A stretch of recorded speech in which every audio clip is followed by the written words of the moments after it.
Hi, this is Danielle Montezinos, and you're listening to my interview with Elaine Goodman on gogoodman.com.au. Have you always been a performer?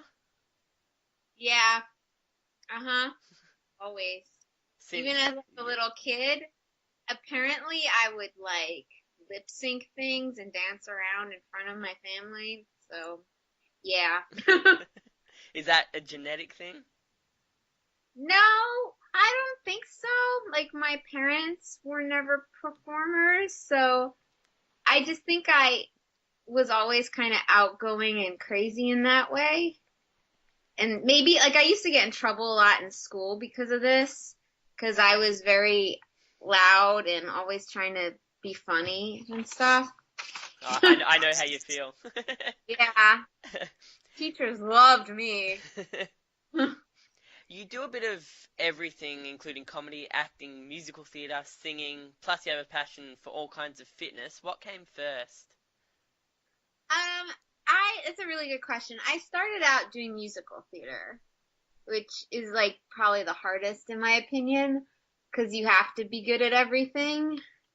Yeah, I really got obsessed with musicals at a young age. I remember it's just so cliche, but like my parents took me to see Annie and Peter Pan, and my first show was a chorus line though that they took me to, and I was just like, wow, people can get paid to do that. It looks so fun. So they put me in shows when I was really little. Like I auditioned, and I saw a lot of theater. I was very lucky, and I was a pretty good singer, and so that was like the big thing, the big jumping off point, musical theater. And that's what I focused on mainly in college as well. So when did all the other, the comedy, the acting, when did the comedy and the acting come into the scheme of things, into the picture? Well, the acting was part of it because you need to be able to act for musical theater. I know some people don't think so, but you really should be able to act. And I think that's gotten better in years. But so that was always part of it. I don't know, I went to a performing arts high school for 1 year in junior year, and that's where I got introduced to improv, and it was like something I was kind of just like innately good at. It was kind of odd. So then I just kind of stayed with that. Like I took it in college, and um I was always in improv groups around New York City. So that's where that happened. And the stand up thing came later, and it's not like I'm not very committed to it, unfortunately, because I like working with others more. I like getting my voice out and venting, but I like working with others in a collaborative environment more. Like I kind of need that, otherwise I'm kind of lazy. It sounds bad, but it's true. I know who I am. So Don't yeah. judge me. Yeah, don't judge me, people. But it's just one of those things, and it's a little bit more lonely. Stand up. I have a lot of respect for it. Like it's definitely great when it's going well, but it's not something I've committed years and years to. I'll go through like phases, you know? Yeah. Was So, was gaining all these skills, the acting, the singing, the musical theatre, the dancing, the athleticism, was all this a continuous progression, or did you pursue them all at the same time? That kind of leads uh, on from that last question.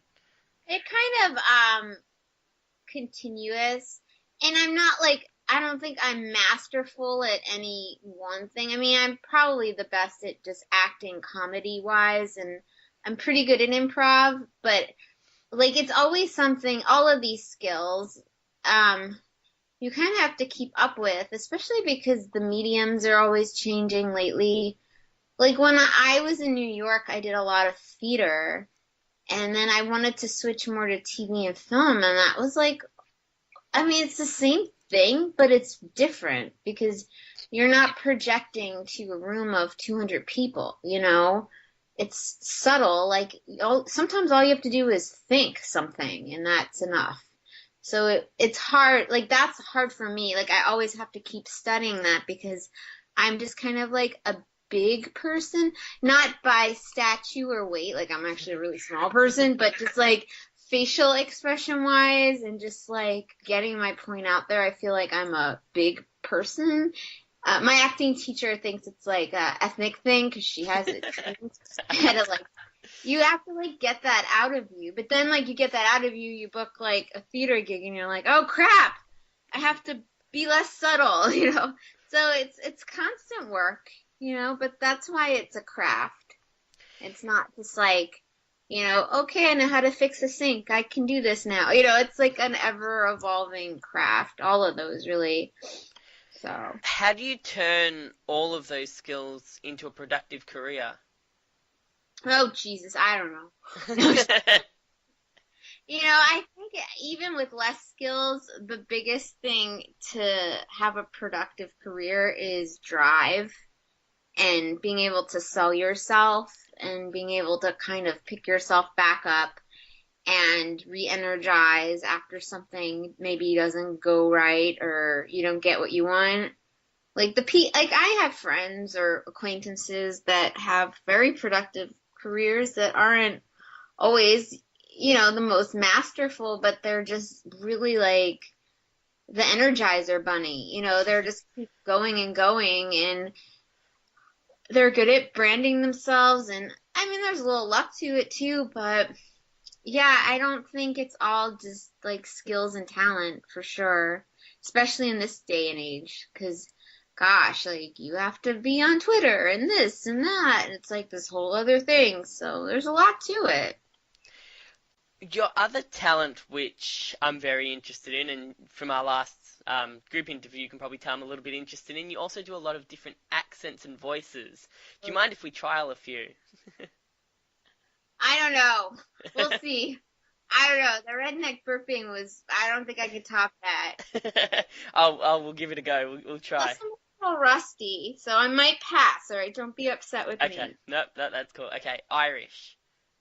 Oh, so with the Irish thing is really funny because you just have to get very breathy with it. But the thing is, if I get too Irish, I become Jamaican.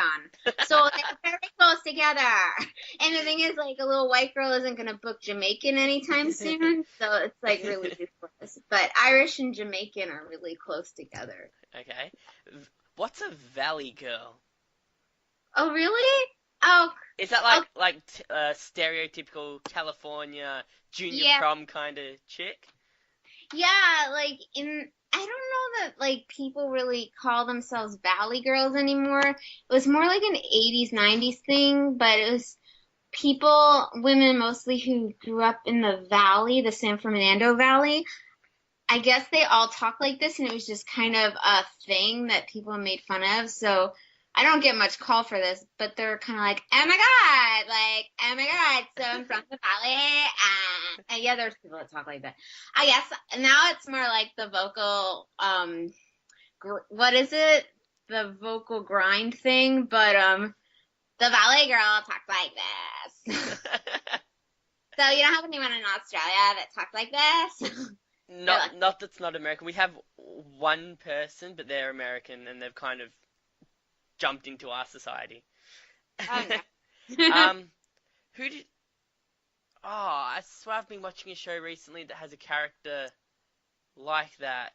Um, ah, I know what it is. Do you watch Brooklyn Nine-Nine? Oh yeah, I That have watched that that. Chelsea Yeah, Peretti's character in that is kind of like that. a little bit.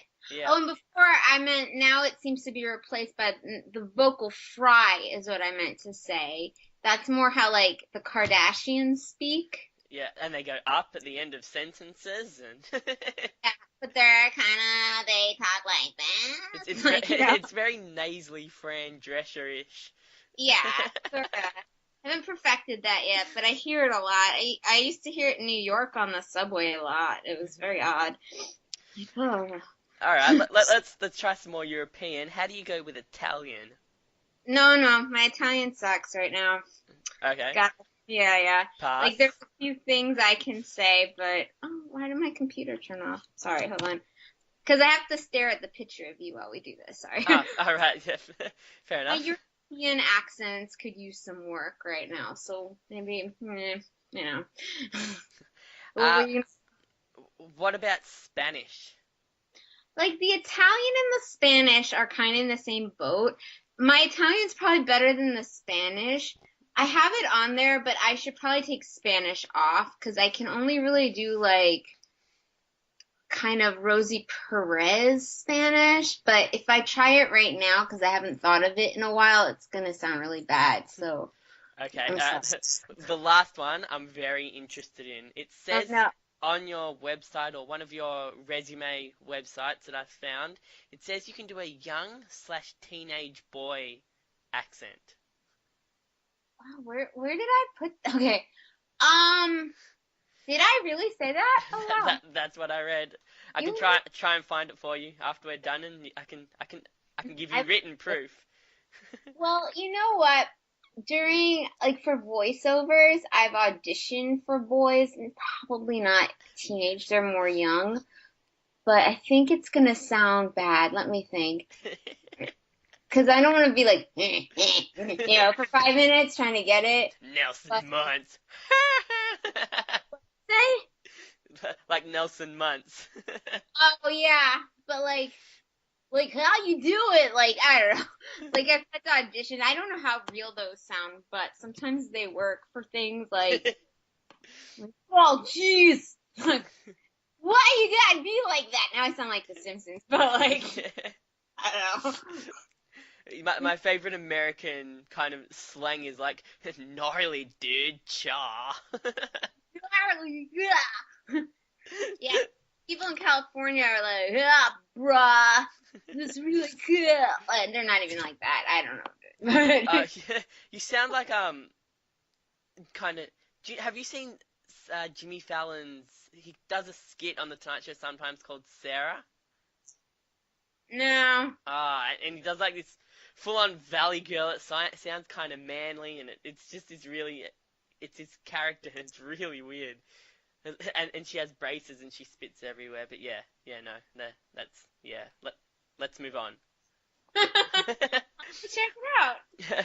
From reading your various bios, you seem to be able to do a lot of voices, as you've demonstrated. Have you ever tried radio? No. Although I wish I would have looked into that. I mean, I've done radio voiceovers, which is not really the same. But as far as like being a radio personality, do you mean? Yeah, like hosting a show or No, doing it segments on radios and.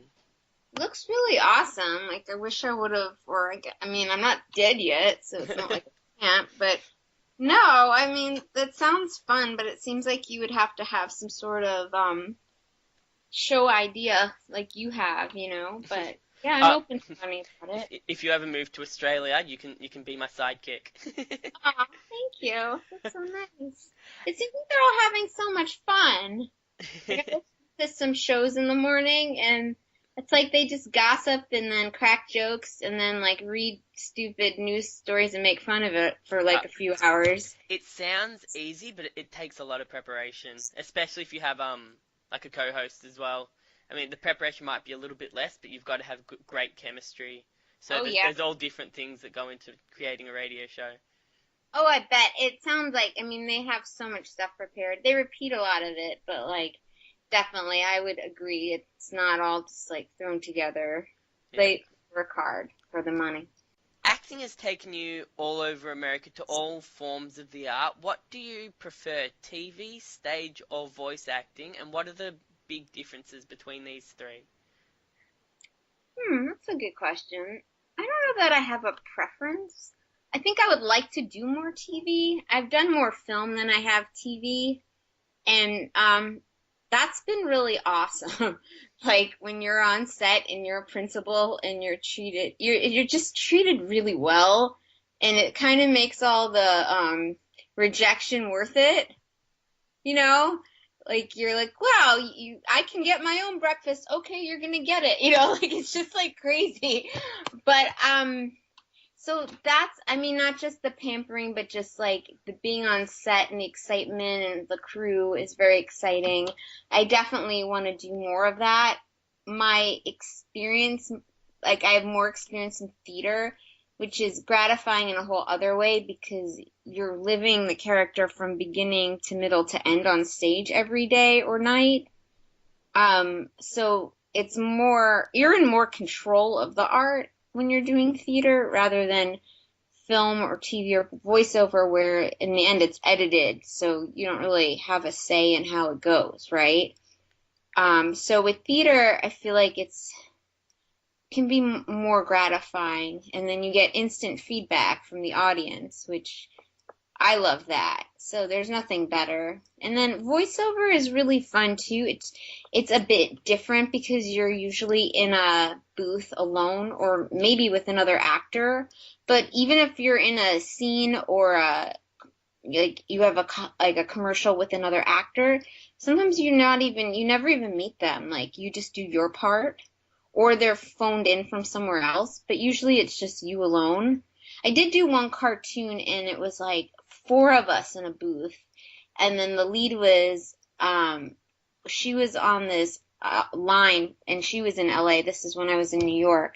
And that was kind of probably the most collaborative it gets with voiceover, like actors being in the same room. But that was fun. That was just like, that's also very fun because it's like silly and it's quick. It's like, it's not easy by any means, but it's definitely like the time it takes to do it is so minimal compared to rehearsing a show for 3 weeks, or being on set for 15-hour days. So voiceover is probably like you can still do other things that day, which is really cool. So they all have their benefits. I think artistically, theater is probably like my first love, though. You're currently acting in a web series called Class Dismissed. What's the difference between a TV series or a movie and a web series in terms of production and promotion? Um, well, it depends on the level of the TV or film. Like if it's a indie film or high budget, like if it's got a budget, you're not even involved. But if you're in a web series or an indie film or something that's more, small budget, you're kind of more involved in helping to promote it and maybe help with crowdfunding and stuff like that, if that's what you mean. The web series, I mean, I think a lot of people do web series in hopes that it does get picked up to be a TV series. Especially with Class Dismissed, it really fits into the model of a TV show for kids. I mean, it's this right amount of time. It's really shot that way. So basically, like we're helping to promote it, but once there's more capital raised, it's you're still helping to promote it, but basically then there's like people whose sole job it is to do that. And gosh, knock on wood, then like someone buys it and hopefully you're on a TV show. So, I mean, I don't know how often that happens, but I think Class Dismissed has a lot of great potential. It's funny and it's very universal in a way because it deals with like kids in school and adults kind of doing things they weren't really set out to do. And then there's like the character that no one wants to be around, mine. And, so, yeah. And the second episode comes out on Friday. Does it? Oh, you know more than me. Look at that. It's all over social media. See, that's the thing. So like you have to be good at social media, and Nakia and them are like they're on it. But I'm very excited to see the second episode, so that's What? something to look forward to. Weren't you in it? Yeah, I haven't seen it. Oh, okay. See what I mean about artistic control? Yeah, fair enough. Okay. As we mentioned earlier, you've dabbled slightly in stand-up comedy as well, so you're kind of like you've tried everything. Are you more of a storyteller or a big punchline kind of comic? Oh, I'm more of a venting storyteller. Yeah. Like I like to tell a story with a lot of little jokes thrown in, and then hopefully there's a payoff at the end. Yeah.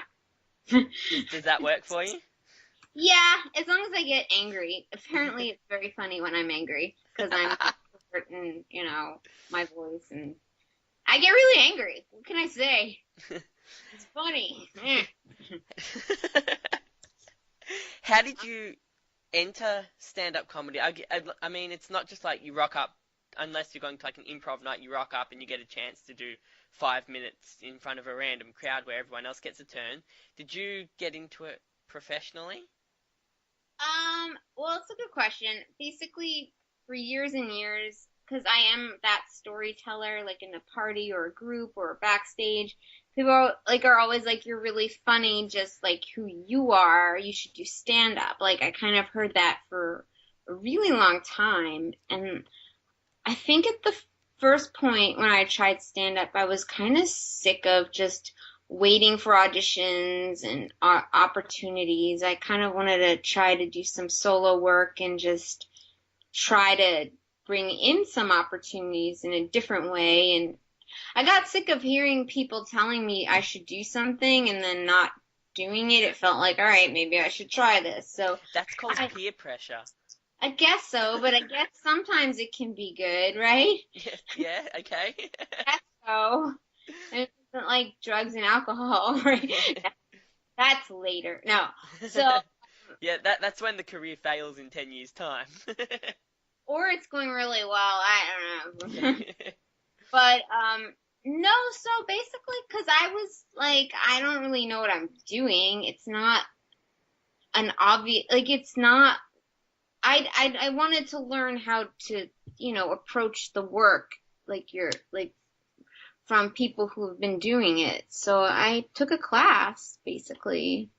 And it was a really supportive group, and it had like a writer's workshop because I hadn't been writing for myself at all. So this is all new to me. And yeah, and you just got up in front of the class and you kind of worked stuff, and then it culminated in a performance at the end. And then like you could just keep doing it. That's how it started, basically, in a class. You played a part in the 2011 Comedy Awards, and I looked on IMDb, and everybody who's anybody in comedy was there. What was that experience like, and did you get to mingle a little bit? Um, well, first off, we were like singers in the background, but because we had to be good at it, it was considered principal. So it was sweet. It was a sweet gig. I didn't really understand like how enormous this gig was until the rehearsal day. They had the place cards set out in the tables, and we were rehearsing, and like we had a break, so we were all walking around, and I'm just looking at these place cards, and it was just like, holy crap. Um, Bill Murray, Tina Fey, Jon Stewart, Stephen Colbert, like Eddie Murphy, like anyone who's ever anyone in comedy that I've ever idolized, like was in that audience if they were still alive anyway. Like, and I mean, I was part of a group, so it wasn't like I had a solo thing to worry about, but one, it was pretty crazy the people that we saw and talked to. We mingled a little bit, but we were probably like the lower on the totem pole that night once the show went up. I did briefly freak out in front of Matt Parker and Trey, the South Park Yeah. guys, Matt and Trey. Like they were walking down the hall and we were lined up in our garb. This is a really embarrassing story to come out, and I just looked over and I saw them and I was like, oh my God! Like I just like freaked out. I'm obsessed with them. And they looked at me like, what's this girl's problem? Okay. And they just looked horrified by my like crazy, which I can understand, but I just like was so starstruck. And like probably 10 minutes before that, like Eddie Murphy walked by, and that was pretty phenomenal, but I didn't freak out for some reason. It was just like, wow, that's Eddie Murphy. Oh my God. I grew up watching him. Well, he's not very tall. Like, just kind of like those type of things. And we talked to Alec Baldwin, and like Kristen Shaw was there, and like all these people. But when Matt and Trey came out, I lost it. I'm like crazy South Park fan, and when I met like some friends on that set that I'm still friends with today, and they still make fun of me for that. Did you did you get to photobomb any professional photos? No, no, we had very strict rules that night. Oh, it was like no cell phones back. Like Oh, no. Yeah. oh, man, oh, one of those events. Yeah. Yeah. You've also played Little Red Riding Hood in a stage production that toured around, I think, around America. What was your interpretation of the fairy tale character? Oh, I've done it twice, but those, I think the one you're referring to was just a local New York State and city tour. It was That's pretty fun. that's a lot of people just in itself, you know. Oh, yes, yes. It's a big area. Yes, and I think for that one, it was a while ago. It was double cast, so I didn't have every show, which was kind of nice actually, because it was a nice flexible gig. Um, my interpretation of the character was pretty standard. It wasn't, because it was for really little kids, so it was really like big and happy and wow, like it wasn't not the most nouveau little red, I like mean, she has inner angst or anything. Nope, just pretty by the book how I was yeah, I directed. mean, if you play like a comic book character that so many other people have played in the past, like Superman or Spider-Man, you'd go back and look at how they played it and try and interpret a bit of each one into your performance and also make it a little bit original. So for Hmm. playing someone like Little Red Riding Hood that has been adapted into maybe a more adult version in movies, but back earlier and earlier, back even centuries ago when it came out, when it was invented, it would have been more aimed at kids. So there's all these different interpretations. Did you do a lot of research on it? Not too much. We had a really long rehearsal period, if I recall, and they really were specific because this was a tour that went out every year, and they kind of sold it as a certain product. I think My Little Red was a little more sarcastic than the other girl was a little sweeter. So mine was like a little funnier, probably, because me. But besides that, I mean, it was pretty. It wasn't. I just kind of used myself. Like when I was a little younger, like that was kind of one of those stock characters I would be up for a lot because I just had that like look and essence, I guess. Like, oh, you'd be a great like, and then it kind of continues. Like there's just certain characters, like certain types kind of are drawn to because they book easy because it's just physically there and attitude wise. It's very much so musical theater, like certain characters, like, oh, you're gonna play this character when you're older. You know what I mean? So it's always like one of those, like, you'll play Little Red probably, and by golly, I did. So That's way to prove them wrong. yeah. Well, in high school, I did get you'll never play Lady Macbeth. And I was like, oh, okay, thanks. And now, and in a weird way, I have, in a roundabout way, because I was in this experimental version of Love Labor's Lost, and the characters that me and this guy played, she had us like interwoven with two other Shakespeare plays, Hamlet and Macbeth. So I actually got to play Lady Macbeth in a scene, even though it was like total, and it was like the really hardcore, like the sticking point, like where she's giving him courage to go murder. Like the best scene, basically. Like, take that, teacher, I forget your name. Play Lady Macbeth, So there's always rule breakers. So it's all about the confidence and proving the haters wrong. Exactly. I had a little luck. Tell me about your. It's kind of like, I don't want to say a mini series because there's only a couple of kind of episodes, and it's probably just was like an experimental thing for auditions or something. But I found something called Asshole Approved on your website, and they were kind of funny. What Yeah. what was the idea behind them? Oh, there would have been more, but I moved to LA. That's why that stopped.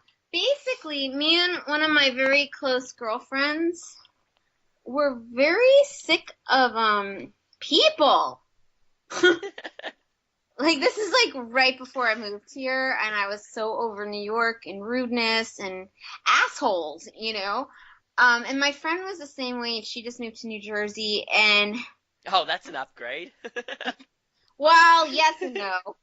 They have a house, so I can't talk, okay? But we were, I don't know, we were kind of like not really doing anything that was interesting as to us, and just auditioning, and we wanted to work on something, and we're like, why don't we just produce our own thing? And we're always bitching about people, like why don't we put it into our art, you know? Like why don't we find some way to vent this into something productive instead of just like bitterness, you know? So that's where that came from, and me and her just kind of, I mean, we met in the city, and we wrote, and we had all hashed out ideas, threw out ideas, and it took a while, and we came up with this asshole approved, and from the standpoint of the asshole, you know. At first it was just going to be very New York centric, like, well, this is how it's done, but this is how New Yorkers do it, you know, which would be kind of like the more asshole way. But then we decided to open it up and be a little more universal, even though obviously the subway stuff was geared more towards New York. You saw the subway Yeah, episodes, like two of on them. the train. Yeah. Yeah, I mean, yeah. rude people are on the train where you live, but that's the train. Like we could have done a whole thing on just the train. Like, Oh, you don't know where I live. There's a stigma on the train line that I live on, and it's just oh yeah. yeah, it's just rough. But not where I live. It's a bit more further out than I live, which is good. So I always say like the line I'm on is called the Frankston line. So I say I'm on the Frankston line, but I live nowhere near Frankston. So that kind of distances me from that Frankston stigma, which is like knives and drugs and Uh, whatnot. well, this isn't like danger. It's just rudeness. Like there used to be courtesy among people, and we've just been like noticing that with the invent of cell phones, and it's just gotten, which are great, okay, I'm not knocking cell phones, but it's just like people are on the phone loud, people are texting, people are watching movies without headphones full volume, and it's supposed to be okay. Like when did we all just check out and not realize that there are other people around us that are also possibly being irritated?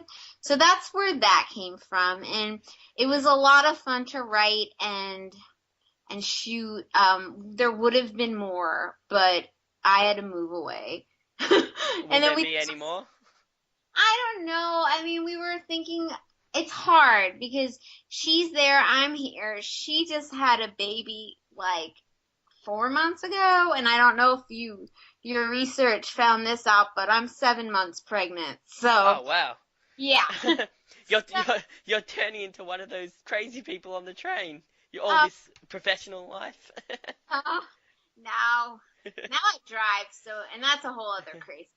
But no, so it's just kind of like Oh, I don't. congratulations, by the way. Oh, thank you.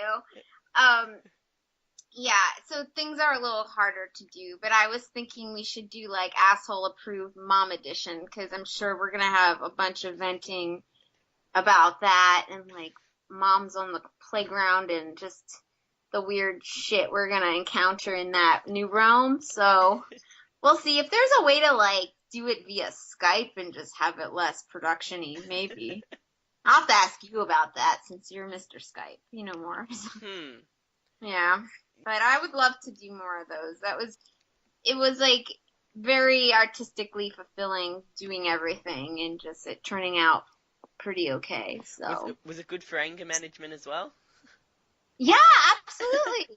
It was very cathartic. Yeah.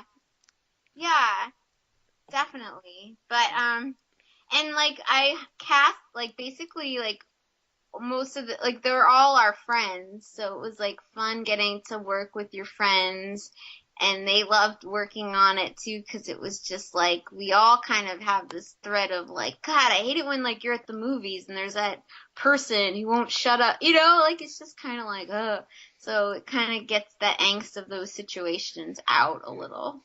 What have you got planned acting wise to end out 2015? And I'm assuming not a lot, seeing as you've got a baby coming in a couple of months. So Yeah. I have, yeah, it's been kind of a transition because my motivation is just totally shifted towards like learning how to take care of another human being, and I'm exhausted. Yeah, it sounds silly, but it's just like, whoa. I think we're gonna shoot some more episodes of Class Dismissed, hopefully before I pop. So that will be fun because I really like working with all of them, and I like working on the character of Nancy. I'm in another project called The Green Room. It's also a web series. It's not for children, like it's not all ages, like Class Dismissed. It takes place in a pot dispensary. Yeah. do you have a lot of experience in that? Nope. No. My character's like the kind of similar to Nancy, except she's very actually it's like the nerdy character yet again, but she's very she's like Hi.